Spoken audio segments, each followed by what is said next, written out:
right, one last keynote on the rock star stage, and this man is deserving to be a rock star on the rock star stage because he was named #1 of 51 top human resources influencers by SAP. He was named the top 10 HR technology experts. He was named the top HR online influence and talent management. So basically, he's a very, very big deal.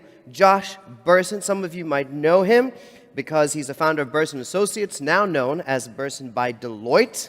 I always love a man who has a mission, and this is his mission.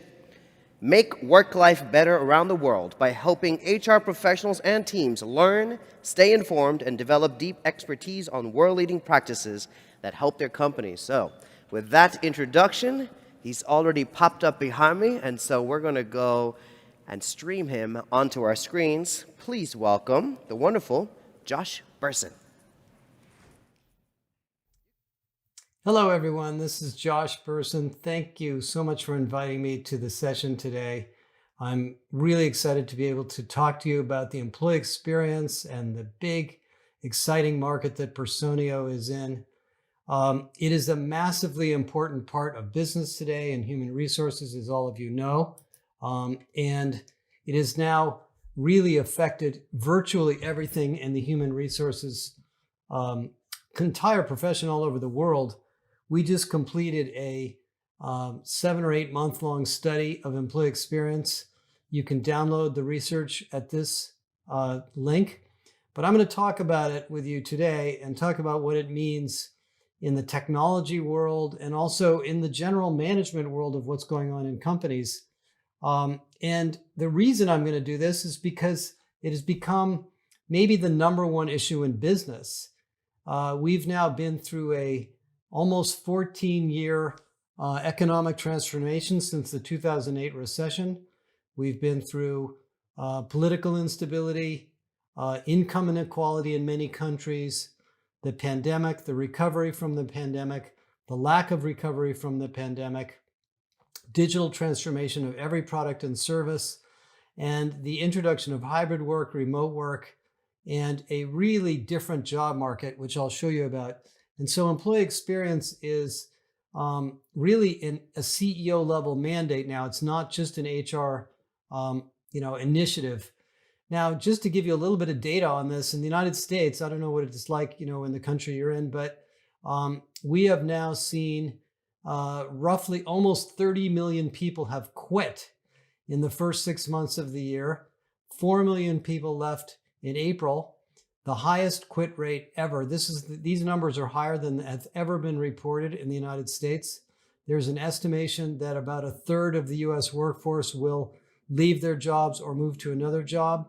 And the funny thing about this is almost 2/3 of the people that are leaving companies don't have another job because they believe they will find another job. They feel that there are enough jobs in the market that they'll find another one.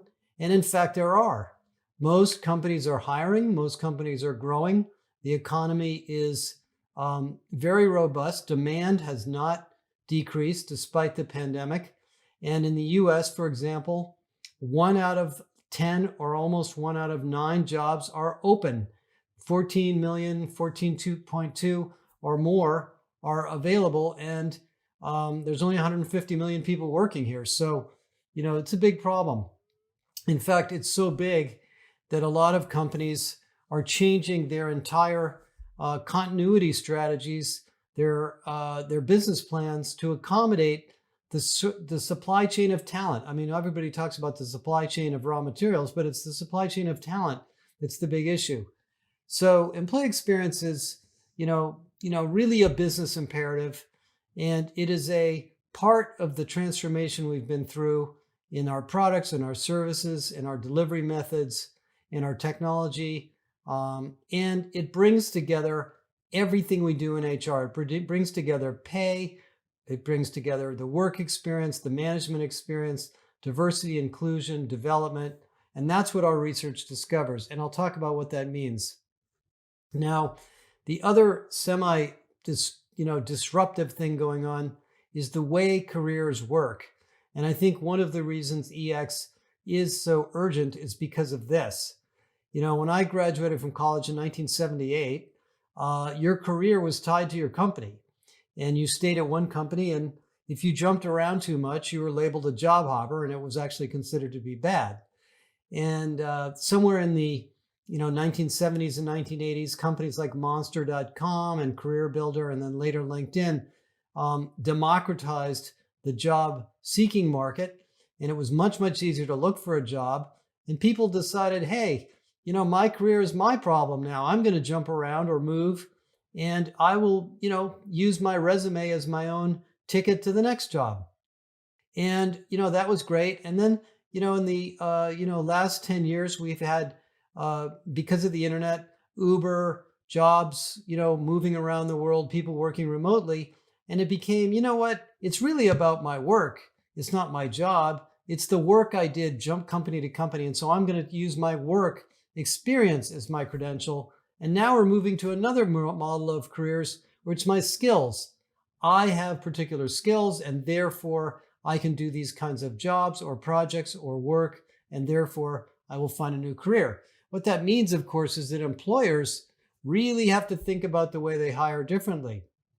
And I won't get into all of this today because we only have about a half an hour, but all of these 8 things are on the priority list at the same time. Hiring in a diverse and inclusive way, reaching out to new models and sources of candidates in new business relationships, creating a total focus on the employee experience so that we can onboard and hire and train and manage people remotely, and they're happy and they feel engaged and they don't leave, creating a much more agile way to move people internally. Roughly 50 to 60% of the hiring going on in the largest companies of the world is now internal hiring between groups inside the company. I'll give you a funny story on that. When I was at Deloitte in 2016, we did one of the human capital trends reports that I wrote, and we asked more than 1,000, close to 2,000 companies, was it easier to find a job inside your company or outside your company? And more than half, almost 2/3, said it's easier to find a job outside your company than it is to find a job inside your company, which is obviously some sort of insane finding. Well, that's getting fixed. Companies are really rethinking their leadership pipeline and the way they do performance management to accommodate the lengthening of our careers. We have people working in 4, 5, 6 generations in the workforce, and of course, to accommodate all this mobility and transformation, better skills development, capability academies, and a more agile job architecture. Now, I'm not saying you need to do all of those things, but I'm telling you, you're going to end up doing most of them if you do with EX. Now, the real problem, of course, is not that there aren't a lot of technology tools. The problem is there are too many. And, I made a joke about this at the last big conference I was at. HR departments are a little bit like kitchen drawers. You clean them out, and then a year later, they're all cluttered up again. And that happens in business. We've had enormous innovations in tools. And of course, you have people buying them and using them. And now you as an HR function or as an employee experience leader want to make that simpler. And people don't want to log into 15 things and find all these different applications. That's why Personio is such a great company, because they can bring a lot of these places into one place. One of the impacts of all of this uncertainty and complexity at work is not only productivity and retention, but also mental health. Believe it or not, one of the fastest growing markets in HR is solutions to create resilience or a sense of health, behavioral health in the workforce. You've seen the data. I'm going to show you a little bit of it, but stress is at nearly an all-time high. In fact, LinkedIn Glint did a study about 7 or 8 months ago, looks at a whole bunch of different data factors, and found that anxiety and stress levels in the workforce are at the highest they've ever been in any of the years that they've done these surveys. So we have to make things simpler and easier. At a management level, of course, this comes down to leaders, not just HR.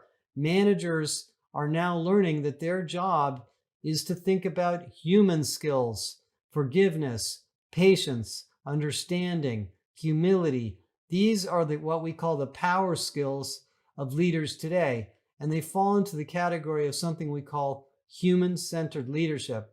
Now, we have a whole research report on this. If you go to our website, you can read it. It's in our Big Reset library. But what it's really about is the fact that everything that happens at work, whether it be a sales process or an engineering project or an IT thing or whatever it may be, every challenge, every problem is both a business problem and a people problem. And we need to really reinforce to managers that taking care of people is really number one. And then when you do that well, the business will do well. And these human skills, which I call power skills, which come from psychology on happiness, basically these come from happiness psychology, by the way, are really beginning to crawl in and overtake leadership models and competency models for leaders in all sorts of companies all over the world. And that is really one of the positives out of the pandemic, really, is that we're learning how to become much more forgiving organizations. Now, in our EX research, we looked at a lot of things. We basically looked at 80 or 90 practices, and we developed them through a lot of research I've done over the years, but largely built on Maslow's hierarchy. Maslow's hierarchy essentially proves that when you don't feel safe, that's all you worry about. When you do feel safe, you think about other things. So if you want employees to be innovative and creative and add all sorts of value, you need to make them safe, and you need to take care of these things at the bottom. And so what we did, and by the way, before I show you the model, it's a problem of design now. It's not a problem of doing surveys and buying a platform and then, measuring the engagement numbers that come back from the annual or the pulse surveys. It's really designing the employee experiences that are appropriate for the workers in your company, whether they be white collar, blue collar, or no collar, as we call it. And that's really why employee experiences become so important. It goes beyond HR, by the way. If you look at all of the elements of EX, which I'll show you in a minute, on the vertical, they're impacted by IT, HR, facilities, safety, legal, and of course, management and leaders. So the reason I think this is such a big initiative is that it crosses these domains, and it also focuses on psychological safety and innovation. And I'll show you in the research that when you take care of EX well, people feel more psychologically safe, they have more energy, and they will provide added value and inspiration and growth to your company, which is, of course, what we're really here to do in HR anyway. So here's the way the research, sort of comes together. We looked at about 80 to 90 practices coming from a model that I had developed years ago called Simply Irresistible. And they fall in this chart, including several dozen IT or technology practices. We had approximately 1,000 companies evaluate themselves on their strengths and weaknesses on all these practices. And then we correlated that data against 3 outcomes: financial returns of that company, human capital returns in that company, meaning retention, engagement, and Glassdoor ratings, and growth and innovation. Is this company a market leader, an innovator, a pioneer in their market?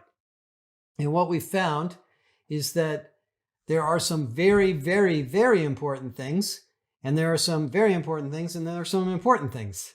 And the dark green are the most important. And you can see they focus on trust, mission, purpose, investment in people, and a sense of a safe, inclusive belonging at work. And one of the benefits of diversity and inclusion, by the way, is not that you have a more diverse workforce. That's obviously one of the reasons you do it, but it creates an inclusive experience for everyone, regardless of their gender, age, race, nationality, background, or whatever. And so those things are number one. Right behind them are the principles of growth, having a humanistic business that people can relate to, appreciating and recognizing people at work, giving them a sense of thanks for the work they do. And I don't mean paying them, I mean honestly thanking them for their work.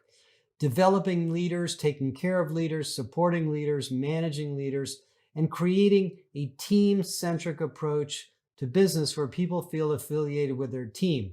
And then, of course, if you go to the next level of impact, it's many of the benefits programs, the safety, the well-being programs, and of course, performance management and understanding what I'm responsible for and what I don't have to do to be successful in this company. So you can see there's a lot involved. In the technology side, interestingly enough, among the many things you look at in employee experience, knowledge management, portals, surveys, etc., the one that has the biggest impact is actually listening and data. Understanding what parts of employees' experiences are poor, when and why people might be leaving or unhappy, and getting direct feedback in the context of suggestions and crowdsourced information so you know what's on people's minds. Now, we have a really interesting research report on this, which we call continuous response, basically connecting or shortening the distance between signal and action and getting data back from employees and immediately giving access to that data to the person who needs to know, not sitting on it in HR and analyzing and sending people emails. And that is really an important part of EX2. Now, of course, Personio is a tech company, and this has radically affected the HR technology market. And let me take a minute and talk about that. You know, most of the HR technology in the last decade or so has been focused on this blue area, which were really the transactional systems we use to run our companies. Payroll, recruiting, learning management systems, time and scheduling, workflow, all of those things that really were built in the core HR systems. They were not designed really for employees. They were designed for HR people. They were designed for business partners, and they had forms and all sorts of places to stick data in them. But employees weren't expected to use them. Well, now we basically have a whole different situation where the HR solutions that are really thriving, and I put Personio in that category, are really based on working in the flow of work in the productivity systems we use to get our jobs, with workflow enabling creator tools for you so that you can create great experiences for employees, whether they be onboarding, job transition, taking a leave, getting promoted, going into a new role, taking a new responsibility. Those are all the journeys or moments that matter in an employee's life. And we want those to be great experiences for them. And that's why I think EX is so much fun and so exciting for HR, is that we have the opportunity to do that. Let me show you a little bit about what happens. This research pointed out through the analysis, we clustered all the data into 4 different groups of maturity, that there are basically 4 levels of maturity in this model. And by the way, we have an online assessment, which you can take. If you will get you an email that'll give you access to that assessment, and you can see where you fit on this model against thousands of other companies.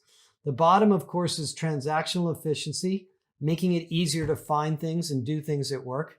Above that is what we call supportive environment, where you have well-being programs and mental health programs and other supporting programs to make employees feel better about their work day, their work life. The third level is where companies focus on purpose and mission and value, and they really look at opportunities to give back and create developmental experiences and assignments that people really feel are at the top of Maslow's hierarchy.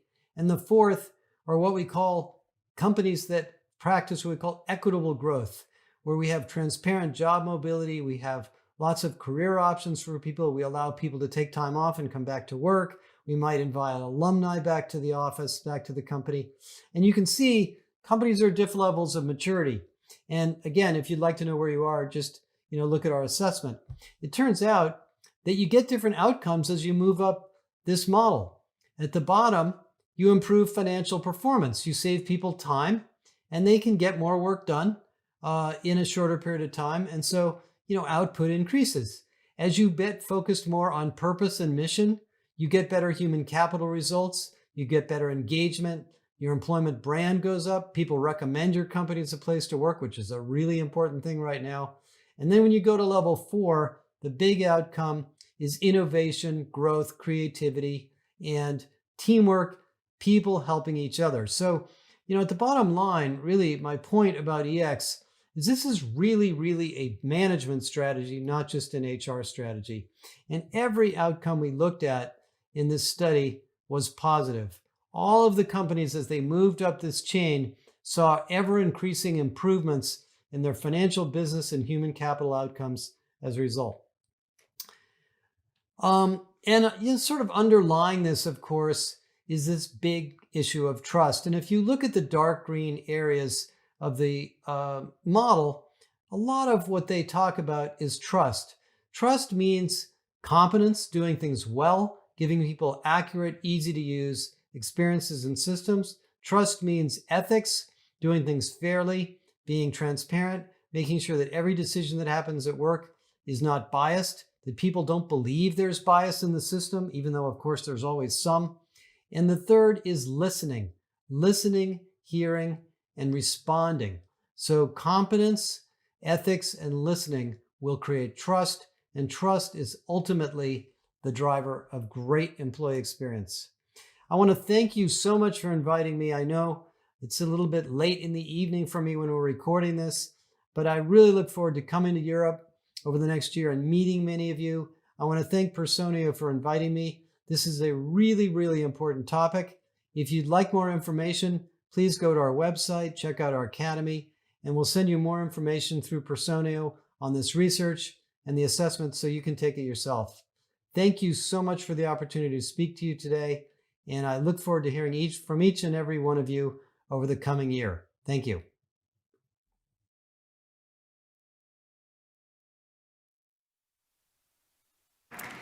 So, welcome back everybody on the English live stream and on the German live stream. I can tell you one thing, good news, you did it. 2 days of H.U.G happening 2021 completed, so congratulations. How has it been so far? What's your highlight then? My highlight? Probably these sweets that I snuck in my pocket. I'm really excited about these. They look really amazing when he was making it. But on a serious note, it's so nice to be here in the flesh, on the stage and all the other stages, seeing everybody. Some great conversations. I love the conversation about women in leadership. I love the conversation about diversity and inclusion. We had one just now on recruitment that was really eye-opening. New work. Honestly, I've been like a student. I know there were some people taking notes. I saw you on the iPad taking notes, and I was just like mentally registering. So much learning. I loved it. For you, any highlights? I can't really put it in one sentence and can't point my finger on one thing, but I really loved the panel we just had before the keynote. It was about new work, and we agreed on new work is not going to work without new humanity. That's one thing, but I think just the basic thing that we have a hybrid event is of so much value because we can connect in person here. I can see you, I can kind of like feel you, and I can see your emotions. But at the same time, I'm connected with the online audience as well. So we do have Q&A sessions every time, which is amazing. So I love this concept, and I can't wait to see it growing the next time. Ooh, talk about the next time. The event's going to be back, and you will find out when we find out because I actually don't know. So it'll be sometime next year. I expect we're not doing something in the next couple of weeks, so keep checking the website, and we will all find out when the big next hurrah is, when we can meet together. Hopefully everyone keeps staying vaccinated and all of whatever the latest medical thing is so that we can actually do this in person again and mask-free. I have to say, this is the first mask-free event yeah, so I let's have appreciate done. that we had the chance to meet in person without masks and be this close together.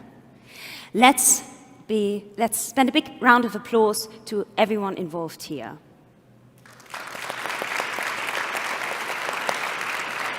Thanks to all our guests who made this so special, so valuable, all our guests here in the room and online. Thanks to all our team. Thanks to Hanno. Thanks as well to Katrin, Helena, Aki, Flo.